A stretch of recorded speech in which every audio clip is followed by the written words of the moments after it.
Imagine you're writing a program to calculate the average grade in a class. You do this by looping through each student in the class one by one, adding their grade to a counter and counting the number of students with a different counter. Then at the end, you divide the total score by the number of students. However, you run this code and it always says the average score is 0 or close to 0.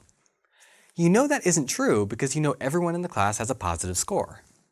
You use print debugging to track the flow of the program, and you find that it is in fact looking at every student.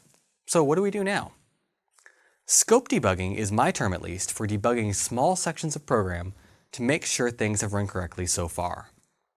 We still do this with print statements, but instead of just printing to trace the program's flow, we print to examine whether a certain section of code behaved correctly.